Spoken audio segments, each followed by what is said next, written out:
Hello and welcome back to Baseball Night. I am joined as always by my brother Jack. Jack, you went to the Red Sox yesterday. How was it?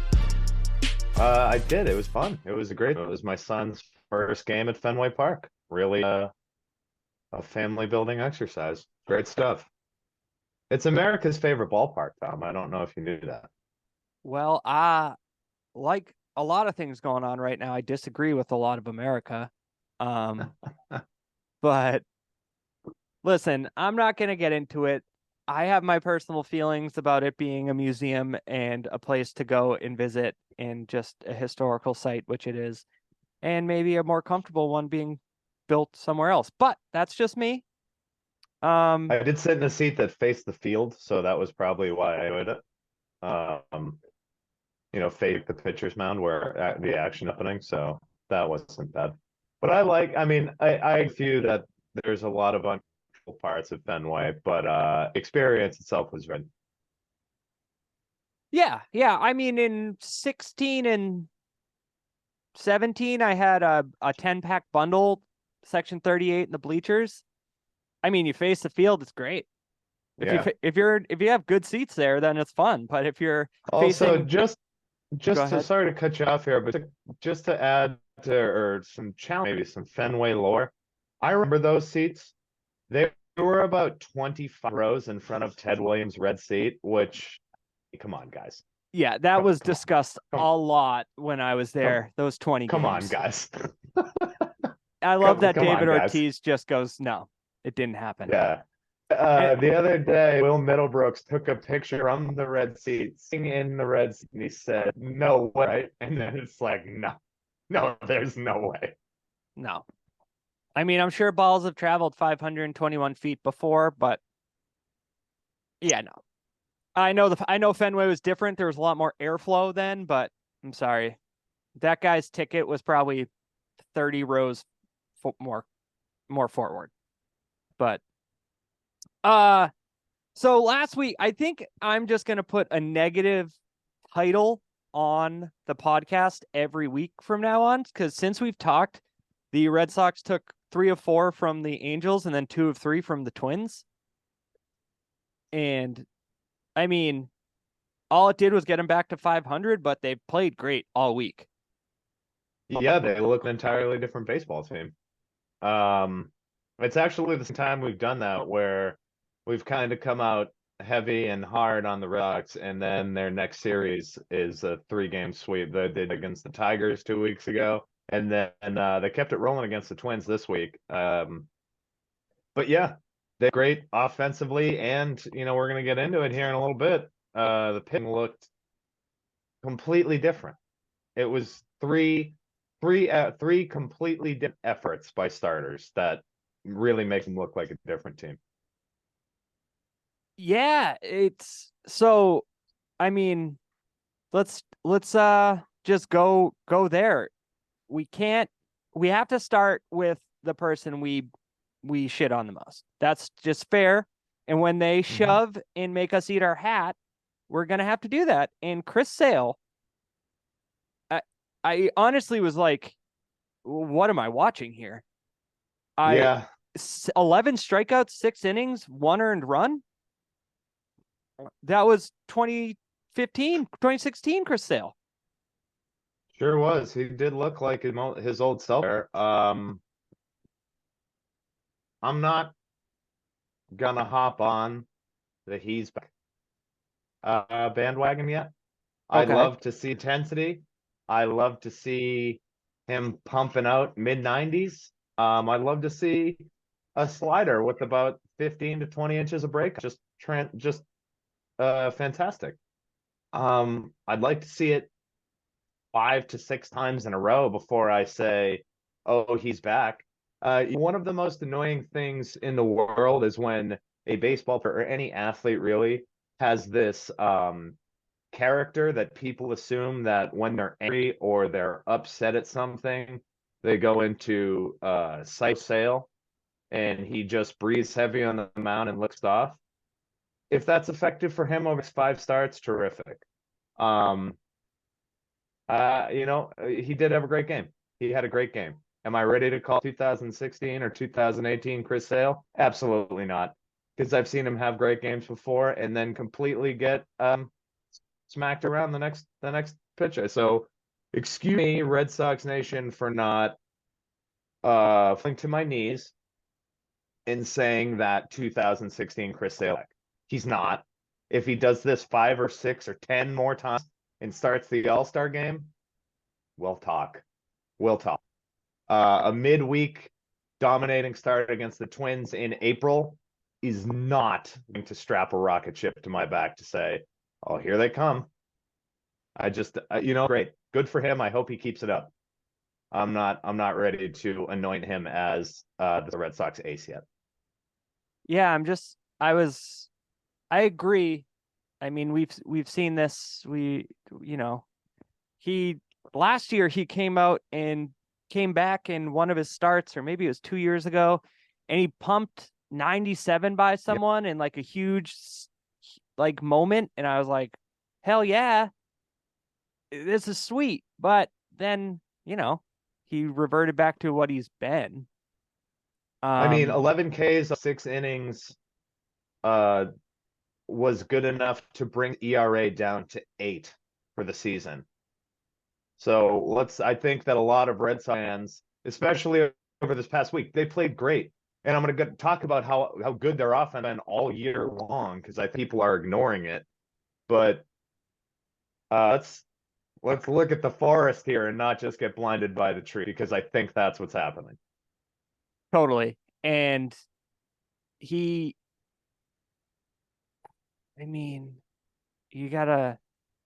Twins are playing good right now, but it's more their pitching than their hitting. I don't. Have you noticed this? This is a little bit of a tangent, but it drives me up a wall. Something happens in a Red Sox game, like Carlos Correa comes to the plate in the first game of the season. Lou Merloni is like, Correa's he's struggling right now, but he has a presence, because that's what great players have. They have a presence, and no matter what, you have to dig in and like focus. For the next fucking 27 innings, anytime Carlos Correa was shown or whatever, Dave O'Brien just repeats the same thing and is like, now this is a great player. He's just starting slow, but he's going to get hot. It's like, we get it. Lou Merloni said that. He goes off on these tangents. Watch it. Tonight they play against the Brewers. Something will happen. On Sunday, he'll say the same shit. Yeah. But anyways, the whole that I just got on that tangent. But what I was going to say is the Twins aren't hitting right now. And if I may, Tom, for the Twins, a team-wide average of 228 with an on base of 298. Mm-hmm. It's not a good offensive team. So I agree with you. If in June he's averaging 8 or 9 strikeouts per game and has a good record, okay, I'll buy a Chris Sale jersey, and I'll cut it with a little razor blade just for him. I will buy a straw hat and eat it. I recently watched 521 feet away from home. Yeah. I didn't even put it together with the red seat. I recently have started watching, but haven't. That was the whole story. It bounced off his straw hat, or went through a straw hat. And then he found a ticket stub from 40 rows back and said, "This is where I was sitting." 10 years before that game. The next guy we got to talk about, my boy, Garrett Whitlock. I think he's both of our boys. Yeah, sure. Yeah. But goes up against the Shohei Ohtani and Mike Trout Angels, goes 7 innings, 1 earned run, only 5 strikeouts, but who the hell cares? You give up 1 run over 7 innings. I don't need you to strike people out. It was great. I don't think Whitlock is a guy like prime Chris Sale who's going to strike out 10 to 15 guys a game. No. I mean, he'll move the ball around and keep it around. One thing I'd like to point out that in this podcast, since 2021, we have said over and over, Garrett Whitlock is a starter. Garrett Whitlock is a starting pitcher. He looks like a starter, acts like a starter. He should be in your starting rotation. This is what you get, man. I think he is a good, not only just a starter, he is good starter. Yeah. Chad Jennings in his bold predictions prior to the season column said, if I'm going bold here, the Red Sox are in the AL division series with game one started by Garrett Whitlock, who was turned into their ace. So that was his bold prediction for the season. And then he continued to say, but I think the ALDS is bold. Whitlock turning into their starter, I don't. Or their ace. Oh, okay. I don't think that's Yeah, no, I don't either. I think I saw him becoming the ace and when we got for Rule 5, man, when he was 25. He's still only 27. He's got plenty of time to be a solid top of the or front of the rotation starter. Uh, and I mean, I know he got smacked around by Tampa, who hasn't this year, but he looked great against the Angels, another team that until they came to Fenway was playing really well. Yeah, it just was a masterful start. I almost dropped my Jack's Abbey Sunny Ridge lager. There's a plug for a local brewery out in Framingham. But when Dave O'Brien said the Red Sox haven't had a starter go past the fifth inning or into the fifth inning, I like choked. And then sure enough, he just blows through and goes 7. Yeah. I mean, that's just so like now we haven't seen it a lot because most of their games have been high scoring affairs and they've had a pretty good lead on some of their wins. They have if you give them 6, 7 innings, they right now they have a pretty decent bullpen get to and to turn it over. Well, I mean, Like I'd like to we're gonna yeah, talk I'd about like to that in a see little bit. I'd like to see more games get to those 8th, 9th inning guys lead where they can work because like you just said, we're gonna get to it in a little bit, but God, Kenley Jansen is fun to watch pitch right now. Yeah. So, I mean, before we do that, before we transition to the bullpen though, and just sticking on the spider or excuse me, the starters.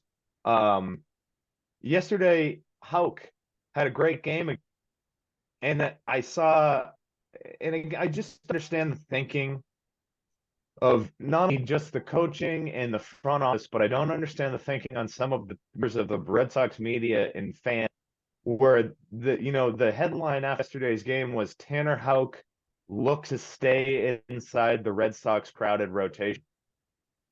My question would be like, is there any question that he should not be in their rotation?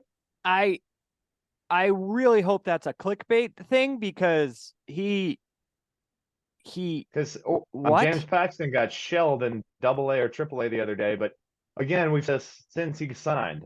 Eventually, James Paxton is going to be a starting pitcher for the Red Sox. If that is that Tanner Houck moving to the bullpen, that is a bad move.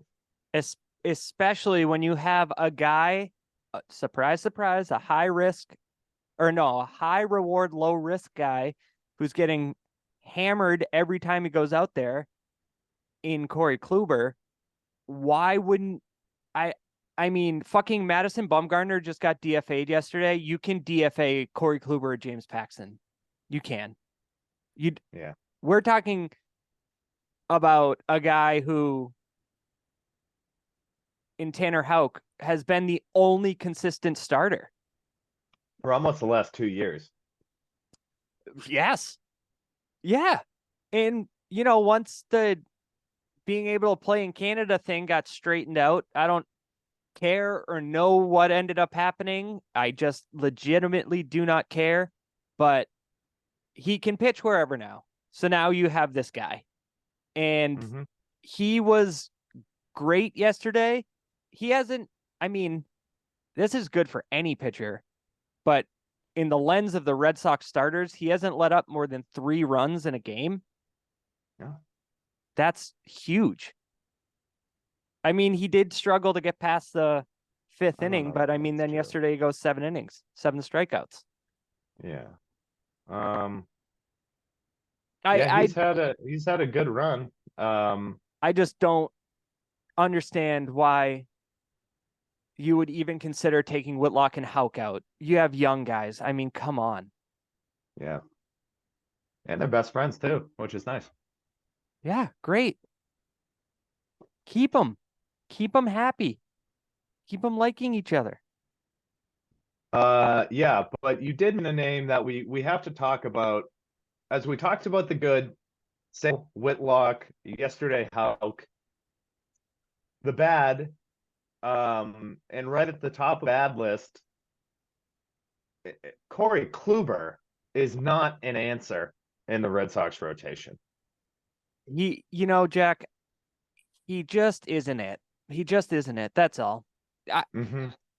So this is what frustrates me about this high reward, low risk signings that they do. They're afraid to cut ties. It's like Yeah, oh yeah. if it's a low risk, high reward thing, that means you can just cut the ties. Mm-hmm. Just I know it's early, but let's be honest. His ERA last year was 4.3. He I think they liked how he didn't walk anyone. Well, he's walking 4 guys a game now. And 2 years ago with the Yankees, he walked 3 guys a game.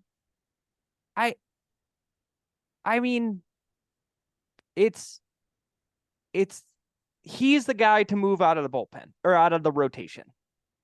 Oh, 100%. And they gave him $10 million. 100%. I know Yep. it's monopoly money, but come on. Yeah. Well, it's not. It's monopoly money until it's not. Until they can claim, oh wait, we need to tighten this up. An 8.50 ERA, fielding into pitching 7.45. So it's not like Um, his FIP is down to 4. no, he's terrible. He's terrible. His batting average on balls in play is 260, which means people are just squaring him up. And a quarter of the fly balls he gives up go out of the ballpark. A quarter of them. Hey, 1 in 4 go bye-bye. it's it's so it's just so bad. It's one of I just don't I wonder if I'm he's even had a quality start this year. He can't. um let's No, pull he up the didn't. game log. Against Pittsburgh, he went 5 innings and get 1 earned. So that That's not a quality start. do you have to go 6? 7. I don't think it's 7. Oh, might be 7, 6 then. If it's Oddly 5, enough, he got the loss that game. yeah. All right. A quality start, 6 innings and allows 3 earned runs or fewer. So All right, so yeah, not a quality start. no. So 5 innings pitched, 4.2, 5 innings, 3.1 is what Corey clued on. And Alex Cora basically, when he was getting shelled on Wednesday night, the 19th against Minnesota, Cora didn't have anybody in the bullpen. Cora basically said, "This is yours to clean up." Mm-hmm. Yeah. Well, I get that. I get that because you can't burn that arms, and there must be something that goes in Cora's head where he's just like, "Oh, well, we're gonna lose." So Yeah. And I know you've had those comebacks and stuff, and it's just not always going to happen. You can't always come from behind. I saw a crazy stat that yesterday skewed about the percentage of innings the Red Sox have played from behind. And it's something like before yesterday, when they had the leadoff home run, they were playing behind in like 65% of their innings. That's that makes sense. it does. Yeah. A real credit to the offense for never giving up like really never giving up on that bat. The offense is so much better than pitching that you watch the team and are like, damn, they had they had something here figured out. It could actually be fun to watch. Yeah. Before we get there, we would be doing a disservice if we didn't talk about Kenley Jansen right now. Yep. Because He was a move that talked about as something that they needed. I don't necessarily know that any of us were necessarily fired up when we got him. And he is really having a year. He currently is 1-0 with 4 saves. He got the win, I think, in that walk-off the other night with where Verdugo hit the walk-off. And he just wished that it was fucking. Yeah, that was great. He has a 0 ERA. Now, that's not going to last, but that's great. That's the Yeah. best you can have if you were unaware. 100%, 100% of the runner that has gotten on base has not scored. He has a 100% left on rate. Um, Obviously hasn't allowed a homer. Uh, The thing he is, only has, I think he only has one walk, and he has a K through 9 of 13 and a half. Oh, he is striking guys out. well, I was He just is going to making them look bad. that save against the Angels when it was Mhm. like, here's Trout, Otani, and Renfro, and he just breezed through them so Yeah, easily. it was like on 11 pitches or something like that too. Oh It my was God. He Lou Merloni, when he was pitching, Merloni was like almost at a loss of words. He was like, this cutter is jumping. This cutter is unbelievable right now. Well, he said it was 94, 95, and the past years or so that's been down in the mid low 90s, and now he's thrown with some zip again, and he looks incredible now. Yeah, it's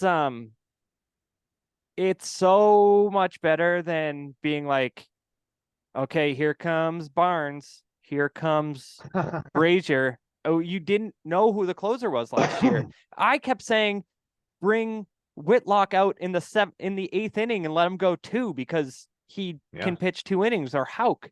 And now and I would always say to you, Whitlock is. I know, but they had him in the bullpen. So why not I pitch know. him 2 or 3 innings? Just as soon as the starter was out, just put Whitlock in. That's what I felt like last year. He Um, has 2 walks. He has 2 walks this year. Um, where is his case? Can't find his case. oh, Anyways, just you I got to don't think I scroll can down. find K through 9. Yeah, Fangraphs is you can go down to standard and he has 9 strikeouts. 9. All right, that's pretty good for 13 and a half three of per them. 9 right now. 3 of them in a row. I mean, that But yeah, he's was, easily been their best signing. uh, Um, probably the high and yeah, bloom era. yeah. I'm trying to think. Probably He is. is. There is no better. I mean, Adam Duvall was on that pace, but Yeah, I guess the Renfro one, Gold Glove and like 38 home runs was good, but they Bloom signed traded him. him. I thought he inherited him. I think he signed him. Yeah. But yeah, it's just nice to see that at the end of the game, it's a guy. He hasn't been as much of a heart attack closer as he was with the Braves and Dodgers the last couple of years, which is nice. But Yeah. And 5 saves away from 400, so good for him in a career. yeah, and the last Red Sox topic I want to talk about is Alex Verdugo is blistering hot right now. Yeah, he's done himself a year. He's slashing 338, 407, 481. He has, according to Fangraphs, a 149 WRC plus, and he's already worth 1 WAR. He was 1.2 last year. Even 2000 or 2020 and 2021, where he had really good years with the Red Sox, the most he was worth was 2 WAR. Yeah. So it just seems like he's taken the challenge Cora gave him last year to heart. Yeah. There are a couple of things. I mean, he's having better at bats, like all across the board. Got the one thing I really liked is when they had that crazy string of lefties that they faced over the last 2 weeks. He was pissed that Cora moved him out of the off spot. And I like that. He's like, I should be the leadoff hitter on this team. I should be the leadoff regardless if it's a righty or a lefty. And I think he's proved now. So good for him. I mean, he's hitting 38 through April, 2 homers. It's really the perfect guy in that lineup to be the leadoff hitter. The perfect guy. I still don't get why in 2021 it changed. He got traded over here Yeah, I don't know, man. under crappy circumstances, which I've talked about. I've always liked Verdugo, but he's linked to being traded for Mookie. Now, we can talk about the other nonsense that came and never turned into anything, but it's in this. If Connor Wong doesn't make it, then it's looking like a one-on-one trade. Then you have to just compare the two guys, which is unfair to Verdugo because he's been good since last year, the second half of the year after the All-Star break.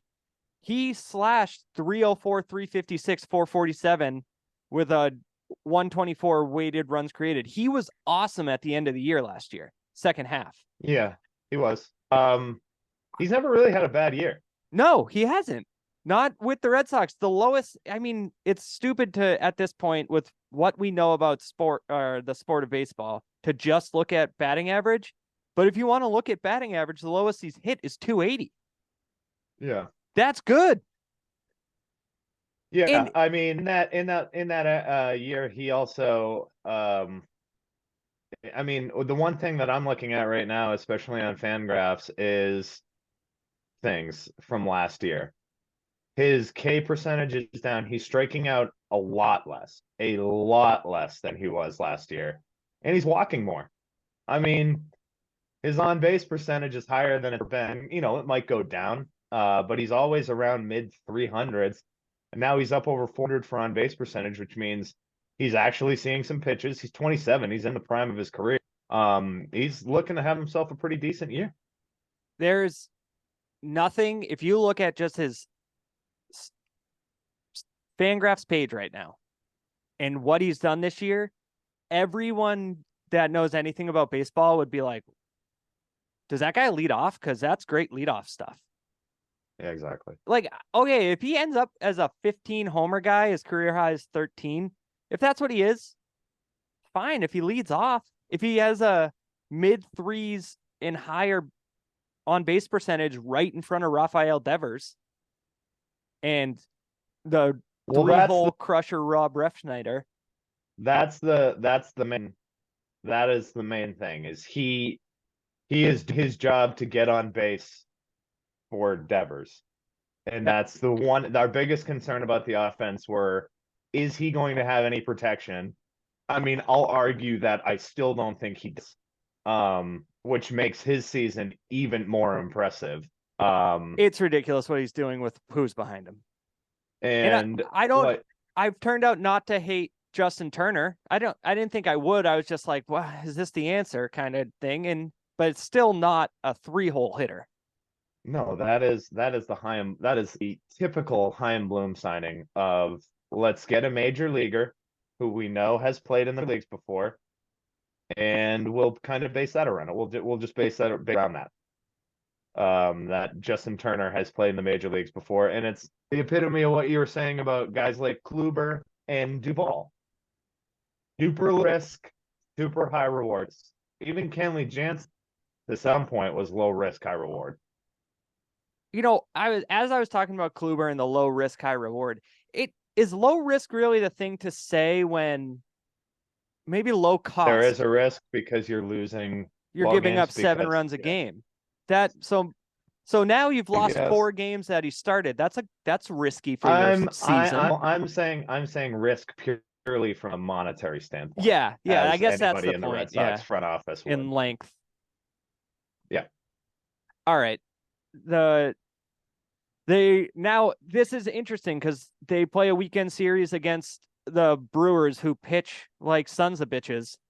So it'll be interesting to see. Is it going to be the Rays again, where you end up scoring like 3 runs for an entire series? It's a fair question because it's kind of a Jekyll and Hyde. Like, is it going to be the team that puts up 8 runs a game and has nails pitching, or is it going to be the Boston Red Sox? So total, I guess against the Rays, they did score 7 runs in a game, but still lost. They lost time. I mean, so there's been a wild. Was like looking for MLB topics to talk about this week, and I was like, I don't know, the Braves have won 8 of 9. That's good. Matt Chapman's playing well, but then since I sent out the rundown, tons of shit has happened. Let's start with the Yeah, first one, some real news happened. which is we're at the point of the season where news is happening. So things are. So the first one, Max Scherzer got ejected from a game against the Dodgers for a sticky substance. And He if you, claims was rosin. well, yeah, it was rosin. Phil Cuzzy even said, like, that's too much rosin. And the whole saga of it was they asked him to wash his hands. So he washed his hand off with alcohol, came back out and put rosin on his hand because there's a rosin bag behind the mound. They checked again. They were like, but it's on your glove. Go switch your glove. He switched his glove. They let him pitch the next inning after that happened. Then they checked his hand again and said, you have to wash this off. And this is all from Scherzer. He washed his hands in front of an MLB official with water. Mm-hmm. And he said, I'd have to be an absolute idiot to go back out in the fourth inning knowing they're going to check my hand to put something on it. He said, I put water on and I put rosin on and it got clumpy. Phil Cuzzy checked it again, said, no, you're gone, buddy. And interesting. He definitely said buddy. Yep.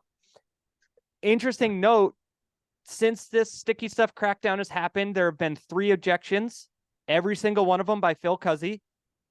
And Max Scherzer is now suspended for 10 games. He doesn't get to go in front of a neutral arbiter.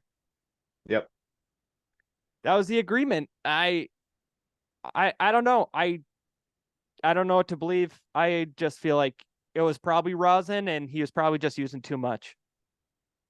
So, a couple of things. Last year, there was an article in The Athletic saying that MLB has dumbed down their enforcement policy and the checking of the sticky stuff without really anybody noticing. Mm-hmm. They don't have an effective how do we deal with this policy? Because I think that some guys are still doing it, obviously. And to tell you the truth, I think Max Scherzer knows exactly what too much rosin is. Probably. Um, Yeah. I don't believe that. First off, I didn't know that all 3 ejections have the same umpire. That just screams Cowboy Joe West energy to me. Mm-hmm. Where he's got the blue shirt and so that means heater than the players on the field, which is the least effective way to umpire a baseball game. But I think that League Baseball needs to get a letter of law where they're like, hey, it's this much. And you know what? If it's a 10 game suspension is a lot for a starting pitcher. That's 2 starts. So maybe 3 starts, but I just I don't know. I think that Scherzer was probably wrong, but I don't think that baseball has a one policy that said this is how much we're going to suspend you if you use X amount of whatever. So I still think a lot of guys are still doing it, skirting the rules. I think it's like the no shift, and then you see Alex Cora play 2 fielders at second base, where it's just like, okay, cool. You're still trying to cheat. So I mean, or at least gets an advantage in the system that it looks like you're cheating. So I don't know. I think that if you're not allowed to use sticky stuff, having a big clump of rosin in your glove counts as sticky stuff, and you should be punished at. However, I think Major League Baseball needs to get their shit together on what that punish should be. Because 10 games and a fine without seeing an arbiter is pretty severe. Yeah. And you gotta come up with something like, if you're gonna put a rosin bag on the mound, what's our limit here with rosin? Just get rid of it. Which I don't think they will, because it's always just been a part of the game. But like, do you have to say to the pitcher, like, you have to go to the mound with a dry hand? Do you have to check their hand before the inning instead of after? See, now I must be confused because I thought that's what they for. That's why the reason they're having them check inside their glove and stuff like that. Like I I don't even slightest bit of anything would be if I was an umpire, I'd be like, what? Go watch it. What is But at the like? same There's clearly a time, rule. you can watch any game in the in Major League Baseball and watch a guy just wipe sweat from his head and then touch a rosin bag and then you get tack. Like it's Yeah, I yeah, I mean mean, can that's you a good can't point. outlaw sweat. Like No, but I don't know. I that's think why I'm that just saying if it's rosin he got ejected for, it's like you have to really specify something with rosin if you're gonna allow a bag of it on the mound. yeah, I mean he's having a shit year anyways. So Yeah, I agree that I don't know. It's just it is also is a little fishy that it's Phil Cuzzy and that it turns out he's done it 3 times. yeah, it's correct. I had no idea about that. So again, that kind of changes the like, why I don't know. I don't understand why Major League Baseball lets some of the umpires be as bad as they are in control games the way that they do. I truthfully don't understand it. There is on Reddit, on the baseball subreddit, you can go on every day and find the umpire report card, every single umpire. And some of them are horrible. Angel Hernandez, I mean, that's got I don't the guys that there's he's bad. He's the possibly the does job worse than anybody else in the country. yeah, I mean, it's he trends on Twitter when he does playoff games. Teams are like shit, Angel Hernandez is umping Which my playoff game. if Rob Manfred had any sense at all, he would look at that and be like, "Why is an umpire trending? Oh, because he's dog shit." Hey, they must have a strong union because he's bad and he's Yeah, just not leaving because like I said, every single time. And when he does the plate, I mean, Schwarber lost his shit on him last year. yeah. And A every baseball. There was a baseball bits 30-minute or 50-minute video on how bad of an umpire Angel Hernandez is. yeah, it's but the Scherzer thing is We're getting off topic. it's I just thought he would go before an arbiter. It's messed up that he didn't, but maybe that was in the CBA when they came up with this sticky stuff crackdown, or it's like the Manfred can just do whatever he wants clause. I think that's always been in there about the commissioner. Uh, the next thing that's even more frustrating is let me set you a scene. You're a billionaire. You're not spending monies. You're not spending any money on the team you own. You bitch about a stadium, but won't build a new one in the city. All you want to do is lobby to move a new city. And then, You're unwilling to work with anybody in that city on their city council or their city government to get a real deal done because you want to say, oh, this is the city, but you're a billionaire who won't buy your own stadium. But I'm sorry, I think we're right, talking about the same. which is interesting because the crappy baseball stadium had a perfectly fine basketball stadium right next to it, but they wanted to move and they privately funded their $1 billion stadium. They're a successful franchise cares about their fan base But the and A's, move out of that same city too. right, They moved across the bay. true.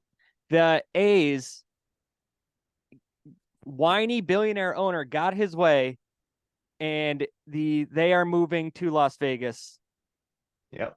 in what they say they believe in 2027, and they're leaving Oakland where they've won 4 titles. And I mean, it just sucks. I was thinking about this, how I physically don't know if I could stand if one of my favorite teams moved. Luckily, they all are so ingrained in the like city now. There no It's not Boston going to sports happen team is going here. to move, Yeah. but holy shit. I don't know if I could handle that. I feel bad for all A's fans. Oh, so do I. I feel bad for all A's fans. I feel bad for Ricky Henderson, Catfish Hunter, Dennis Eckersley, Vita Blue, Reggie Jackson to a certain extent. Anybody that won in Oakland. Um, I feel bad, like you said, for the fans that when they have a good team, show up and are pretty crazy. Jared Carabas um, when Grant Balfour was, at the height of his power in the crazy like Master of Puppets Metallica entrance Hmm. on um on Twitter the other day. He put out, and that was sick. There's a lot of good memories. It's the shittiest stadium in the MLB. Since podcast has started, the Oakland Athletics have spent less money than you and I. Um, And and that's saying a you know lot if you what? hear Jack today. They don't, they just don't, they don't care. And the worst part is they're not going to care about baseball to get to Las Vegas. Yeah. It's not like their strategy Moneyball is going to change when they go to Vegas. They just want people to come to the games, and they know people in Las Vegas who have been desperate for sports over the past decade now have an NHL and an NFL franchise. They're going to come to the games. They're going to have an NBA franchise when the Red Sox owners buy that. Fenway Roush, babe. Oh yeah. Uh, But no, they're so the shitty billionaire owner of the A's who has, I saw again on the baseball subreddit, a lot more money, a lot more other owners in the MLB. Mitch didn't complain, but nobody coming to his old ass stadium that, I mean, they used to play football in when the Oakland had a franchise. Uh, Nobody to his old stadium that should have been replaced, maybe after they kept making the World Series in the 90s. Nobody comes to his team because nobody comes to his stadium because he one off season spend $0 to improve his team. Not hyperbole. That is not a mistake in what I said. He spent $0 one season. Zero.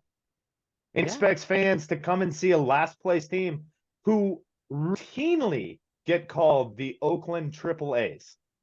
I mean, I hope that the team does well, but I also hope I hope nobody in the city of Oakland goes to those games in the next 3 years. Well, that's the thing. That's what you have to do. And they already weren't, but I'm saying just, Nobody. I'm talking less 1,000 people in attendance. And it'll never happen. Look, I said I didn't want to go to Sox games this year. It's not even the end of April. I've been to two. So, yeah, I you've mean, been to 10% of the games. people are gonna go, but it's bullshit. It's bullshit for the city of Oakland, which by the way is not a great place. This is a huge two things. The NFL, the Raiders leaving, and now the Athletics leaving are two main sources of income for the city. It doesn't help any. The only thing it helps is that asshole owner and the city of Vegas. Yeah, it's in both teams, same location to Vegas. It's like just a double kick in the nuts. I just don't Yeah. know. It's like, so now Oakland has nothing, and they're not. The only hope is in however many years when MLB expands to 32 teams. It seems like that might happen. If people are like, we feel bad, build a new stadium, put them back. Kind of like they did in the NBA with the Bobcats, or which now the Hornets again. That has happened. It happened in baseball with the Royals. The A's moved out of KC to Oakland, and then MLB not felt bad, got a lot of heat from the city. But Ball at with the this Colts point, too. yeah, this point with the city, it probably is a wash. But Yeah, imagine like well, the next closest team is the Giants, who you've probably grown up to know to hate. to hate, So that to absolutely sucks. hate. Yeah. It just is. It's bullshit. The whole billionaire owner thing that won't privately fund a stadium and then bitch about that. Was it San Juan or San Jose? They had that mock up of a stadium right on the water. Yeah. I mean, that looked awesome. And it seemed like that is what the But city wanted for money. but San Jose is like 40 minutes south of Oakland. So it's not Oakland. I get that. but driving 40 minutes to a game is a lot better than your team just leaving. Yeah, I agree. I mean, there was talk for a while lived in Long Beach that they were going to throw a new Angel Stadium on the waterfront in Long Beach, which would have been great. But Well, I mean, who knows? the Angels are in It's a different situation. If you can't attract people and get a new stadium with Trout and Ohtani, then you're going to lose Ohtani and you're fucked. yeah. No, it sucks. It definitely sucks. All right. So I think from now on, we're going to try and pick the mood of this up. Fernando Tatis. Oh, well, no, let's go. These are two of Jack's boys coming up. So first, Yeah. Clayton Kershaw Let's go. joined Let's go. Clayton Kershaw joined the 200 win club, which, is going to probably be the more exclusive club now. 300 is just not going to happen. No. And 200 might be the club. And he did that the other night. Talk about your boy. I think that, what else can I say? I think he's one of the best pitchers of his generation. I think that a lot of people, and I don't even think that's true. I think a lot of people are in agreement that Kershaw is one of the best of his generation to do it. I think, though, at least in my circle of friends, he gets a lot of flack for not throwing enough innings, which I don't necessarily agree with, but I think that when it comes down to, I mean, not only Dodgers pitchers, but just lefties, he's probably in, he's probably in the elite group of lefties. He's going to be a first ballot Hall. Yeah, And I I mean, think that once he gets done, so I talked about it last week as my one of my follows on Twitter now is the pitching ninja. And the pitching ninja put out a stat after the 200th win that says Maddox or Kershaw, who you got? And everybody, obviously, like 80% of the mentions were Maddox. 5 minutes later, he put out, go to FanGraphs, compare their careers, and tell me again. Without the big, obviously Maddox has 300 wins, pitched for 25 years.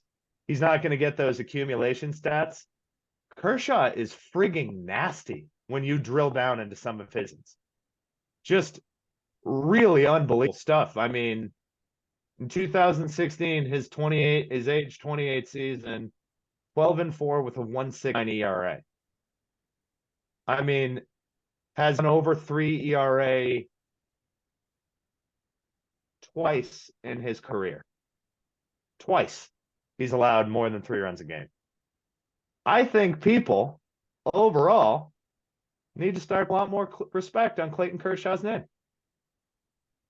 yeah, as you're talking the innings thing, he has 2,600. It's not, he's broken 200 innings, 1, 2, 3, 4, 5 times. And then another time he pitched 198.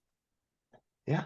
And in that, I mean, in those 200 seasons, 213, 198 season, 177 ERA, 236, 183. He's incredible. yeah, He's incredible. That 2011 to 2018, but mainly 2017 run. No, 2018, a 2.79 ERA is fucking filthy. Yeah, I agree. It's funny the pitching ninja picked Maddox. That's a good choice because it's Verlander like in this generation that he's compared to. Yeah. Yeah. And Verlander is a good, litmus test because they both won the MVP and Cy Young the same in the same year. Not they didn't do it the exact same year, but you know what I mean. They both TBH haven't done great in the playoffs. They both kind of recently had good starts in the playoffs. Verlander was, what was he, 0-6 until this year in the World Series? Yep. Yeah, I read Well, that's the other thing too, is that Kershaw sucks in the playoffs is what I hear too. And he's not, to be fair, he is not great. not the same. No. Let's see. I read an article on Fangraphs about 200 game winners, and just as like a show you how, even though, people are moving away from pitcher wins as a viable like greatness test stat, the next closest person on, according to the Fangraphs like odds to get 200, is Garrett Cole, but he's right now 32 and has 134 wins. That's gonna be tough. Yeah, and then you get that, actually surprisingly, a Dodger lefty is right after Cole. Julio Urias, 26, 52 wins, but they gave him a 51% chance, according to Yeah, whatever. I mean, 300 wins is. No, I this mean, 200. I know we're talking about 200, but just going back to like the heyday where you get those inner circle Hall of Fame members was like, all right, what are the numbers? Like 500 home runs, 3,000 hits, 300 wins, automatic Hall of Fame guy. Now it's almost like 250 home runs, 2,000 hits, and 200 wins of the accumulation stats. And that's just because, like, two things, opinion. One, I think the WAR, FIP, WRC, WOBA, I think all of that stuff plays more to how we evaluate baseball players now. And two, I mean, nobody's playing for 25 years anymore. There's no Craig Gios sticking around to get 3,000 hits. Unless you count Albert Pujols sticking around to get 700 home runs. Yeah, well, sure. But I mean, he'll probably be the last guy to play over 20 years. I mean, I don't think that Aaron's just going to play 15 more seasons to try to get 500 home runs. Yeah. Plus, I mean, let's be honest. But Pujols had a pretty good year actually last year, so he had 24 home runs. But yeah, he I had a great year. no, I agree. But it's also, those numbers are only the milestones for certain players, because some people have been blacklisted from getting into the Hall of Fame, even though they were Hall of Famers before certain things were brought up. But Yeah, we talk inadvertently. We talk a lot about both Mookie Betts and Barons on this podcast. A lot. Betts and who? Bonds. Oh yeah. Or how about the Rocket, Roger Clemens, who was a Hall of Fame pitcher in his time with the Red Sox. Yeah, so Kershaw, what someone pointed out once, and I was like, I wonder if that plays into it a little tiny bit. Kershaw has a wonky, weird delivery. Mhm. And he said, I don't aesthetically like watching Clayton Kershaw pitch because it's so weird, and it's just, it does add a little bit to, like, yeah, he's great, but he's like not fun to watch. But really go to Baseball Reference or Fangraphs and look at that 2011 to 2018 run. It's unassailable. Three Yeah, times I his mean, ERA was under 2, and every other time it was under 3. yeah, not like it's pretty impressive when you start looking at it. I mean, I'm just gonna share this screen with him just because I was curious when he said it. Um, this is ERA comparisons to Verlander. I mean, just way under. With this, Yeah. the exception of this last year where Verlander had a sub 2 ERA. I mean, that is way under. Yeah, it's an interesting debate because it goes so much into like lefty with a nasty slider against a power pitching strikeout righty, but Kershaw would strike motherfuckers out too. It's Oh yeah. So let's see. There were a bunch of guys under 3 ERA last year. 19. Damn. That's a lot. But the game's changed too. Finally, Jack, we can talk about your other boy, Fernando Tatis is back. Mm-hmm. Starts MVP National League MVP camp yesterday. Started his National League MVP campaign yesterday. Wow. Wow. That's, I know you said it, but I'm like, it's pretty bold. Yeah, there are some guys had seasons to start too. Pete Alonso is probably the leader for that right now. But yeah, I love it. The way that lineup sets up is so good. Tatis, Soto, Machado, Bogarts. Yikes. Yeah. Yep. Yikes. There's not a lot of outs at the top of that lineup, although Juan Soto has been struggling. He has yeah. I think you can't really say that there's no production or protection in his lineup because he was batting out of Manny Machado and Xander Bogaerts. But now he's got a nice little relation as a two hitter. I personally don't think that I'm not worried about any of these unless I get more worried about pitchers than I do hitters in it. Um, by the way, Bogarts has reached base in all of his Padres games, every Jack, single one of don't them. listen. He If you want to but hurt me, I'm go just ahead. I can take it. I get it. he but I don't know. I actually wanted to when we were talking about Red Sox. I think that Casas has had really good at bats over the last week. Hmm. And I've heard Merloni, who by the way, 100 times better than Euclid in the booth. Yeah. 100 times better. And I like you. It's not that I don't like you. But I think that Casas right now reminds me so much, and this is gonna drop some ire. Reminds me so much of 2007 Dustin Pedroia, where he played like crap in April, and everybody was like, he sucks, he's not ready, da da da da da, and then he hit 450 in May. I'm not saying that Tristan Casas is gonna hit 50 next month, but I definitely think he's right path. I definitely think he's improving like game to game. Yeah, I agree. I thought that same thing. Especially since that laser show in the booth. But Actually, when he was in I was like, this is for the first time in my life. I'm really liking all the things Dustin Pedroia is. yeah, yeah. And then Casas, I don't know. I was listening to a podcast on The Athletic. Someone brought up with rookies, you want them to have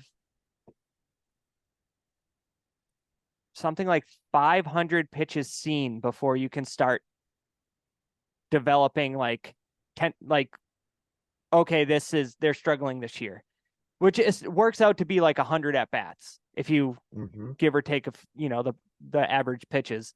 So it's still super early. He's still young. They played fucking like 8 out of 9 lefties. Give me a run of righties and warmer weather. I don't know. I'm not ready to get upset about Casas yet. No, and I know we started that on Fernando Tatis. Bottom line on Fernando Tatis, I think he'll be somewhere close to the NL lead in home runs by the end of May. I think that he doesn't play a lot of games because he's the stupid suspension, the stupid injury riding a motorcycle. Like there's a lot of extracurriculars that are keeping Fernando Tatis like down. He's Mm-hmm. a very prolific home run hitter. In his best season, he played 130 games, hit 42 homers. Like there is potential there for him to be a 50 home guy. So I think that he catches a run, he goes on these crazy like 5 game runs where he hits 7 home runs. So I just think that I'm excited to have him back because I can't wait to watch him. And still one of my favorite things in the world is at 10 o'clock and 9:30 to 10 at night, putting on the Padres and listen to Don Orsillo excitedly calling a baseball game. Yeah, old Donnie O. Speaking of that, have you watched MLB Big Inning at all? No. Jack, do yourself a favor. Maybe not tonight because Celtics play, but at some point, weekends are tough because there's a lot of day games. So next week, say Monday or Tuesday, log into MLB.tv, watch the big inning. It's double box, triple box. They're switching the audio. They're doing like a red zone type Red thing. zone. I like put that. it on the other day with the Red Sox actually on my laptop, and it was awesome. They'd go right to the ninth innings when the closers are in. I saw the Braves walk a game off. It's good stuff. Starts at 8:30 every night. Check it out. All right. Let's see what you got for me, big boy. We want what we're looking forward to this weekend because there is stuff going around. The old I have Ohtani pitches Friday night, so that's always a must watch. Yep. The norm. And he didn't get to pitch in Monday on. He didn't. I know really get to we didn't talk about that. Marathon was kind of blah. That game, I usually love it, but it was just crappy and rainy. Have a 4-hour delay. Yeah. Yeah. How about Mookie playing shortstop yesterday? By the way, as I log in, this is the headline on MLB.com. I don't. Again, to quote John Candy, if you want to hurt me, go ahead. I can take it. I get it. I'm an easy target. But we're here watching this Red Sox team preach versatility. What about a perennial all-star that's versatile? That's played 3 positions so far this year. Yeah, really a perennial top MVP getter. He's better than an all-star. Yes. Sorry, I actually meant to say my brain said MVP, my mouth said all-star. But other than that, I got Braves Astros is a good series. Toronto, New York. Oh yeah, that's good. Tonight, or not tonight, tomorrow, Alek Manoah versus Garrett Cole. That's going to be a really good one. You don't say. Yeah. Dylan Cease versus Shane McClanahan, Fox, the national game at 4. Have you noticed that like the aces line up on the same day? They're doing it this year. They need to have a bunch of weird off days and stuff and like push a guy back a start because it's too much for one day. You can't watch 5 games. No, on Sunday, I think we highlighted all the good series. On Sunday, for Red Sox wise, is Bayo versus. So we kind of missed the 3-headed monster of, at least the top 2 of the 3 starters, but we do get Corbin Burns on Sunday, so that'll be fun too. But yeah, Sandy Alcantara versus Biebs on Saturday too. What a day! Oh my goodness, this is the 3rd time this is lined up that all those guys start on the same day. Yeah, that's nice though. Keep those injuries out of baseball. That'd be great. Yeah. But yeah, so we kind of nailed it there. I mean, I guess my most is Toronto versus the Yankees. It's going to be a good series. Yeah, and I like to say, I know we're kind of in the MLB set, but I think how good the Rays are overshadowed how good the Yankees are. The Yankees are scary good. Yeah, they're just good again. We don't need to talk about it because it's just depressing. They don't have Rondon either. John Candy line. No. All right, let's do it. 3-0. Let's go to everybody's favorite everybody's favorite game that's sweeping the nation. It's Get Year. It's time to play Guess That Year. Tom Brown enters today, 3-0. The pressure is immense. Like fast. The pressure is immense. I can see he's actually sweating. All of our podcast listeners. I'm actually not. My basement's freezing right now. This year, for an hour. This is going to be tough. We're ever crossover here of MVPs. Okay. The National League MVP is Johnny Bench. Okay. Full-time winner. The AL MVP, Boog Powell of the Baltimore Orioles. Okay. Cy Young winner for the National League, Bob Gibson. Cy Young winner for the American League, Jim Perry. Jim who? You froze. Jim Perry? Gaylord? Yep. Minnesota. Who calls him Jim?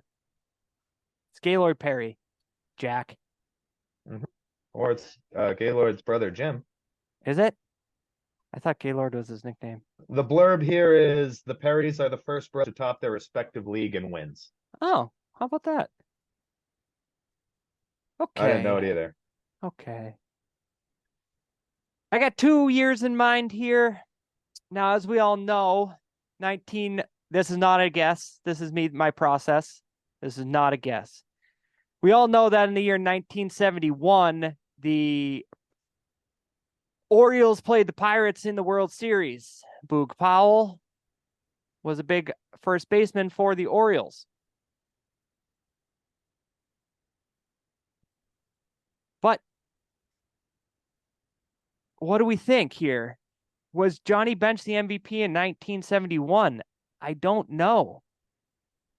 Ah, God, Boog is messing with, well, Johnny Bench is messing with me because 75 and 76 and 77, that fucking Reds team. Big red 74. machine. Ah.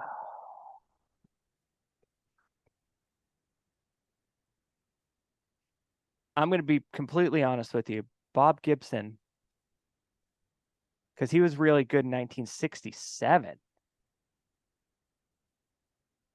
But it's definitely not, I can tell you this.